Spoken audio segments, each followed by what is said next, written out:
Oh man, we have one of our first upsets of this World Cup on what was a pretty exciting day of football. What's up?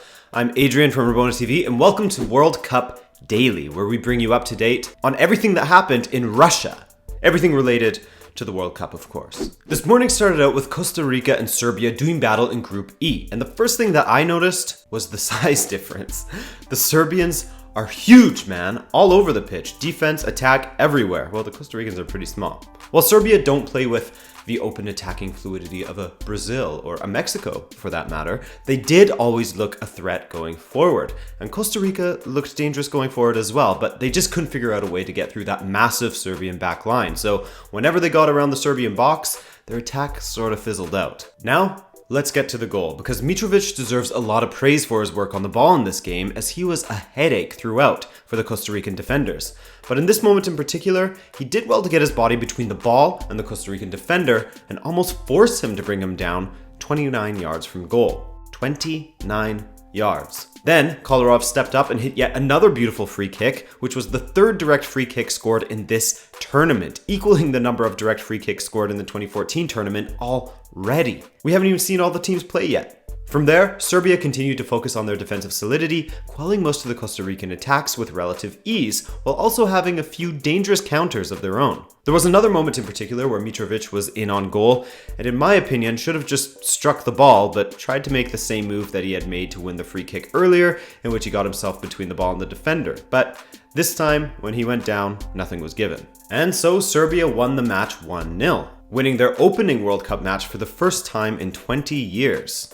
And the second match in Group E saw the debut of one of the favorites, Brazil, taking on a Swiss side that, as I've said in the past, are extremely well organized and tough to break down. They're so frustrating to play against. They're excellent at absorbing pressure, but not the best when it comes to attacking. Not to say they're terrible in the attack though. But the first big opportunity fell to Paulinho, who has been given the license to get forward from Cheech, and it's paid off. On this occasion though, the deflected square ball just tipped off of Sommer's gloves. However, Brazil got their breakthrough in the 19th minute when a poor clearance from the Swiss fell to the feet of Philippe Coutinho. And he banged it, as he always does. How many times have we seen him do that for Liverpool and Barcelona? In his last 7 matches for club and country, he scored 7 goals. Not bad.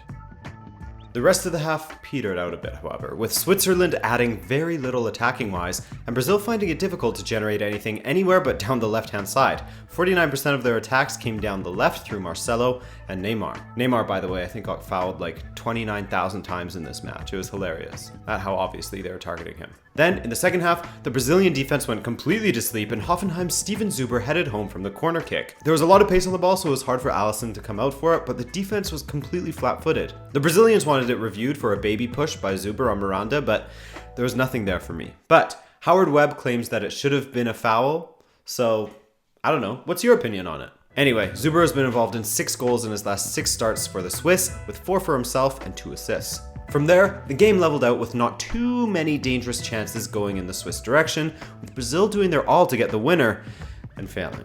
The one thing that was consistent throughout this match was Neymar settling nicely in Behrami's pocket throughout. He made him invisible. Also, Neymar's hair is definitely at peak shittiness. But beyond his shitty hair, the standings in Group E look like this. Serbia in first with 3 points, Brazil and Switzerland in second and third respectively, and Costa Rica at the bottom of the group with 0 points. Now we got a glimpse into Group F as Germany took on Mexico in the opener to that group, and man, did the Mexicans ever look strong in the opening exchanges. But after that, the Germans started to get their hold on the match, and the danger moved in the other direction quickly. It was end-to-end stuff though, as Mexico came right back at them every single time. In fact, that's how the half played out for the most part, with Mexico having the more dangerous of the chances. But it was interesting to see how easily Mexico could cut open the German defense. Their transition from defense to attack was really fun to watch, but the final ball and decision-making in the box was truly disappointing, especially from their strikers. Chicharito, I'm looking at you, pal. Also, this was the first time that Germany have failed to score in the opening 20 minutes of their opening match for 24 years.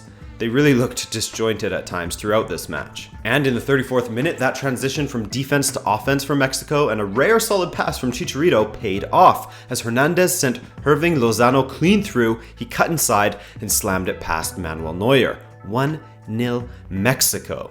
Lozano scored 4 goals from 5 shots in qualifying, and in his first World Cup, he scored with his first shot on target. Pretty lethal. And this was the first time that Germany had conceded first in their opening match since 1986. However, the last time Germany came from behind to win a World Cup match was in 1998 against Mexico.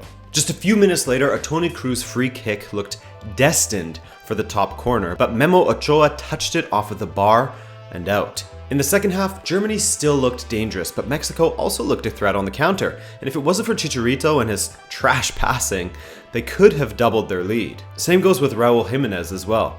His final ball was brutal, and perhaps Chicharito feels a little hard done by when he was hauled down by Hummels, but there was no call. I personally thought it was a penalty on first glance, but I'm sure some German fans will tell me how it wasn't in the comments due to Chicharito looking for contact or something like that. So fire away, people, I'm all ears. Despite a few scares for Mexico, they managed to hang on and make a massive statement in this World Cup, claiming the scalp of the defending champions. And perhaps the curse of the Confederations Cup is still alive and well. In case you aren't privy to that, the Confederations Cup winner typically goes on to have a poor World Cup tournament, or at least has never gone on to win the World Cup the following year. Brazil won it and made it all the way to the semis and then got smashed 7-1.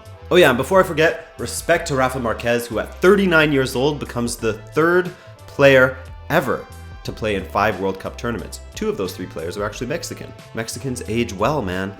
All right, the matches you can look forward to tomorrow, well, there's some good ones, as we get to see a bit of Group F and Group G. Group F's first round of matches will conclude with Sweden taking on the Korea Republic. This one looks pretty even on paper, and Korea will feel encouraged by the fact that Sweden have only won 1 of their previous 6 matches.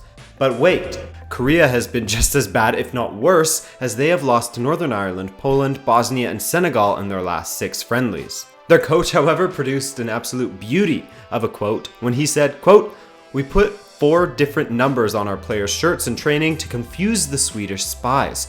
Europeans can't tell our players apart by their faces." Oh man. And then we finally get a look at Group G, with Belgium taking on Panama. Although Belgium didn't look great in their friendly against Portugal before the tournament, the 2 following that match were very encouraging, with a 3-0 win over Egypt and a 4-1 trouncing of Panama's fellow CONCACAF mates, Costa Rica. Panama, by the way, lost 6-0 to Switzerland in March and lost to Norway coming into this tournament, so not looking too promising for them on paper. And finally, the 3 Lions will make their debut up against Tunisia. This could be a tricky one for them, as you shouldn't count Tunisia out. They played pretty well in African qualifying, going unbeaten, and in recent friendlies, they were edged 1-0 by Spain, drew against Turkey and Portugal, and got victories over Costa Rica and Iran. England are undefeated in their last 3 matches with 3 wins and a draw, one of those wins coming against a fellow African team, Nigeria. Fellow to Tunisia, of course. And that's it. So concludes day 4, and what a day it was, especially for Mexican fans. If you enjoyed this video, then do me a favor and hit that like button, and if you're new to the channel, then go ahead and hit subscribe as well. Again, I'm Adrian, and I'll see you tomorrow.